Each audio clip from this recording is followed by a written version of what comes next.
మన ముకుందాలో Christmas and New Year offer విఏపై ఫ్లాట్ 10% తగ్గింపు. వివరాలకి సంప్రదించండి.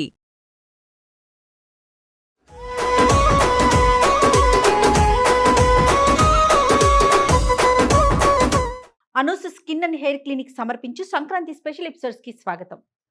నమస్తే రమ్మగారు. నమస్తే జయ. కనుమ ముక్కనుమ వీటికి సంబంధించి మనం మాట్లాడుకుందాం రమ్మగారు.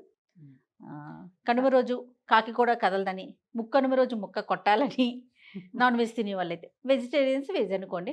ఇట్లా మనం ఎప్పుడు ప్రతి సంవత్సరం మాట్లాడుకుంటూనే ఉంటాము. పదే పదే మనం చెప్పిన విషయాన్ని ఎందుకు చెప్పుకుంటామంటే రమ్మగారు, కొత్త జనరేషన్కి ఎవరైతే వస్తున్నారో నెక్స్ట్ తరానికి అందాలి కదా.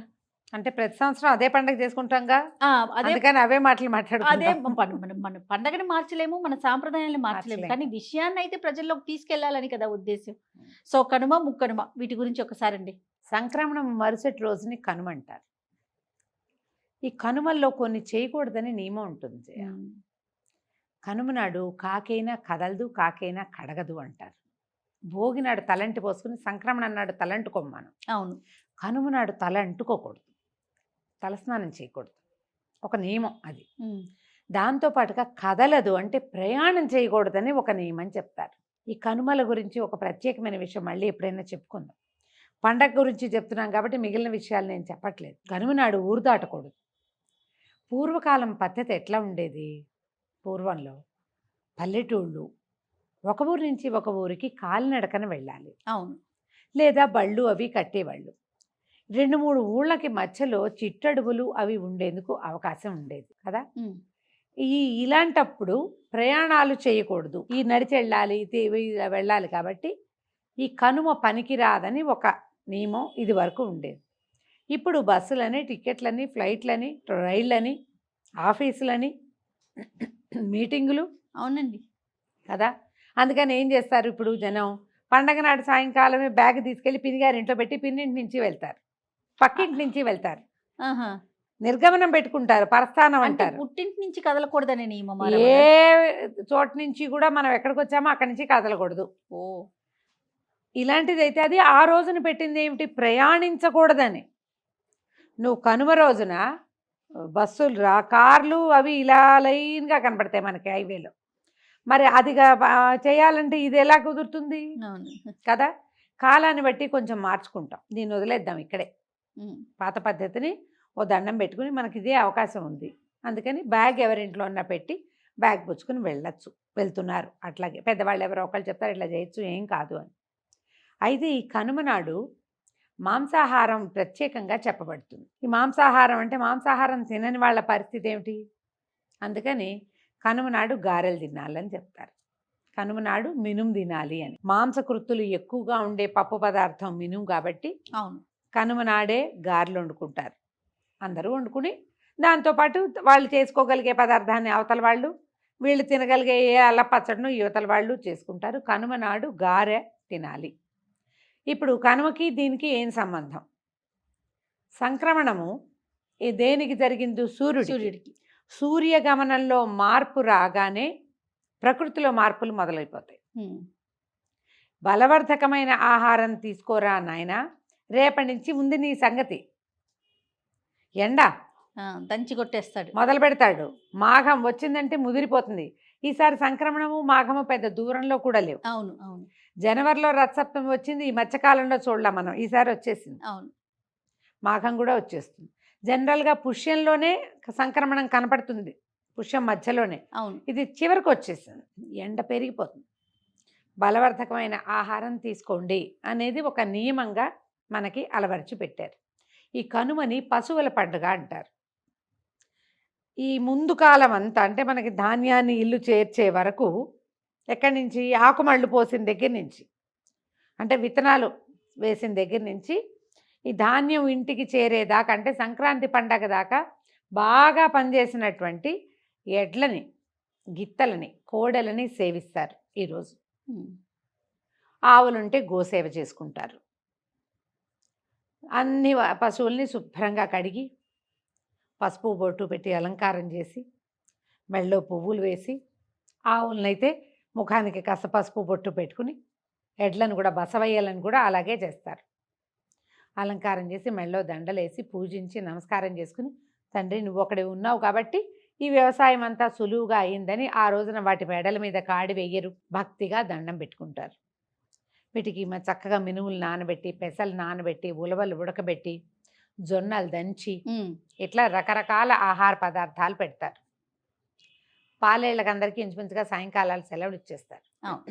విశేషంగా పశువుల పండగగా జరుపుకుంటారు. ఎందుకంటే ఈ పశువులు ఉండటం వల్లే వ్యవసాయం సులువుగా జరుగుతుంది కాబట్టి. ఇది వరకు పశువులతోటే వ్యవసాయం. మాకు ఎన్ని జతల ఎడ్లు ఉండేవో, రామారావు, నాగేశ్వరరావు, రాముడు, భీముడు పేర్లుండేవి. చందు, కన్నా, చందు అలా ఉండేవి. ఇప్పుడు వ్యవసాయానికి ఎడ్ల అవసరమైన జనం తక్కువ ఉన్నారు ఇప్పటికీ. మనం ఈ కొన్ని రాష్ట్రాల్లో అయితే ఎడ్ల బళ్ళ స్లోగా నడుస్తూ కనపడతాయి. మన వైపు అసలు ఎడ్ల బళ్ళనే చూడాలా మనం. అవునండి. బందర్ వెళ్తుంటే హైదరాబాద్లో బస్ ఎక్కి పొద్దున్నే ఈ చెరుకు ఫ్యాక్టరీకి చెరుకుకి తీసుకెళ్లే బళ్ళన్నీ ఎడ్ల బళ్ళే ఉండేవి. తర్వాత ట్రాక్టర్లు వచ్చాయి, లారీలు వచ్చాయి. ఇప్పుడు అంతా చూడు, విత్తనాలు వేయటానికి మెషిన్లే, వరి కట్ చేయటానికి మెషిన్లే, ధాన్యం ఆడడానికి అన్నిటికీ మెషిన్లు వచ్చేసి. అవునవును. ఇదివరకు ఈ పశువుల మీదే ఆధారపడి వ్యవసాయం ఉండేది మనకి. అందుకని ఇది పశువుల పండగగా విశేషంగా ఇదివరకు చేసేవాళ్ళు. దీంతో పాటు ఏం చేసేవాళ్ళు, ఏమైనా వచ్చిన వాళ్ళకి దానాలు చేసుకోవటం, ఒడ్లు దానం చేయటం, పంచటం, తెలిసిన వాళ్ళకి ఒడ్లు పంపించుకోవటం, తర్వాత ఒడ్లు చక్కగా చిన్న చిన్న కుచ్చులుగా కట్టి అక్కడ ఇక్కడ పక్షులకి ఆహారం ఇవ్వటం. పిచ్చుకలు అవి విశేషంగా తిరుగుతాయి జయ. లాస్ట్ ఇయర్ అంతా నేను ట్రై చేసి అవలా, కానీ ఈ ఏడాది మాకు కూడా బాగా పిచ్చుకలు, రాబిన్స్, బుజ్జి ఒక 15-20 పిట్టలు వస్తున్నాయి బియ్యం తినడానికి. మాకు ఒక వడ్ల కుచ్చు తీసుకొచ్చి కట్టాలని అనుకుంటున్నాను. అలవాటైంది కదా, ఈసారి పండగప్పుడు ఎవరైనా పంపిస్తే అదొకటి కట్టుకోవాలి. ఈ పశువులకి, పక్షులకి ఇవన్నీ కూడా పర్యావరణానికి మంచివి. పర్యావరణం బాగుంటేనే, పశు సంపద బాగుంటేనే వ్యవసాయం బాగుంటుంది. వ్యవసాయం బాగుంటేనే రైతు బాగుంటాడు, రైతు బాగుంటేనే దేశం బాగుంటుంది. ఖచ్చితంగా. ఈ పండగని ప్రత్యేకంగా దీనికోసం నిర్ధారించి పెట్టారు. కొన్ని చోట్ల పాయసం ఉండి కూడా ఎడ్లకి తినిపిస్తారు. ఎక్కువ పెట్టరు, కొద్దిగా పెడతారు, బెల్లం పెడతారు. వాటి ఆరోగ్యానికి అవకాశం ఉన్న అవసరమైనవన్నీ పెడతారు. ఈ పండగలకి అరటిపళ్ళ గెలలు తగిలిస్తారు తాంబూలాలు ఇవ్వడానికి. అరటిపళ్ళవన్నీ పిల్లలు అరటిపండు తింటుండా తొక్కలు తీసుకెళ్ళి వాటికి అందిస్తుండా. కొన్ని అరటిపళ్ళు కూడా చిట్టివి పొట్టివి 2 ఇచ్చారనుకో, ఒకటి దావుకో దూడకో పెట్టేస్తుంటారు. అలా చేసేవాళ్ళం మేము. నాకు ఎక్కడైనా రోడ్డు మీద కనపడితే, ఆవు కనపడిందంటే అరటిపళ్ళు కొనుక్కుంటాను నేను. ఏదో ఒకటి వాటిని అట్లా సేవించుకోవాలనే ఒక దృక్పథము మన లోపల ఉండటం. వీటి వల్ల మన మనుగడ ప్రశాంతంగా నడుస్తుంది. వాటితో సహజీవనం చేసేవాళ్ళం ఇదివరకు. అవునండి. ఆ ఆలోచనతో ఈ పండగని ఇలా చేసుకుంటాం. ఈ రోజున ఈ కనుమ నాడు గారెలు వండుకోవటము, తర్వాత ఈ పశువుల పండగ చేసుకోవటము, పశువుల పోటీలు కూడా పెడతారు. ఎడ్ల పందాలు పెట్టేవాళ్ళు ఇదివరకు. కొన్ని ప్రాంతాల్లో ఇప్పటికీ ఉన్నాయి. సరే, కోడి పందాలు లాంటి వ్యవహారం కూడా ఒకటి కనపడుతుంది.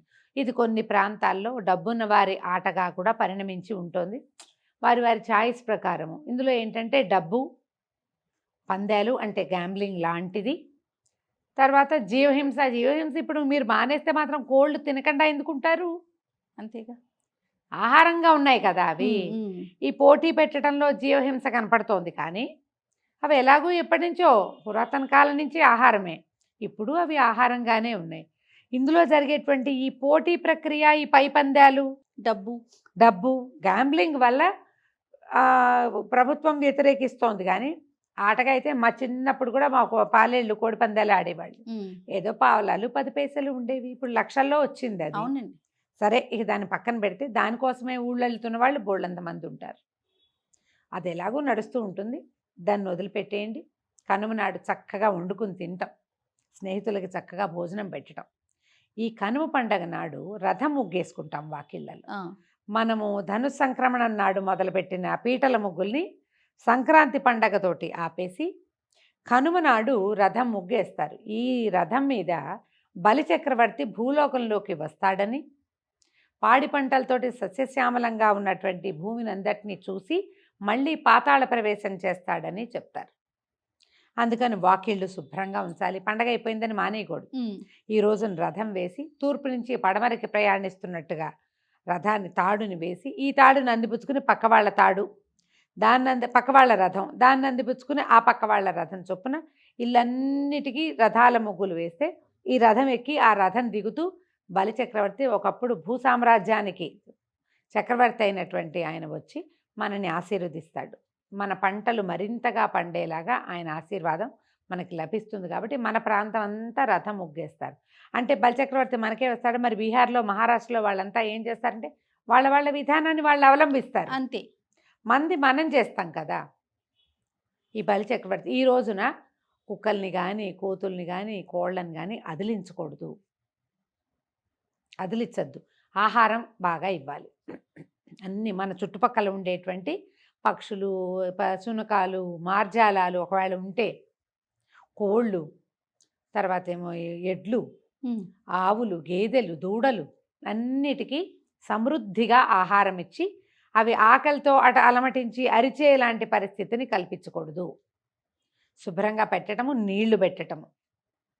ఇది గనక చేస్తే బలిచక్రవర్తి సంతోషిస్తాడని, ఆయన ఆశీర్వాదం లభించి ఈ పంటలు మరింతగా పండి సస్య సమృద్ధి కలిగి మనకి ఆహారపు కొరత అలాంటివి ఈ ఏడాది రాకుండా ఉంటుందని మనం ఈ పని చేస్తాం.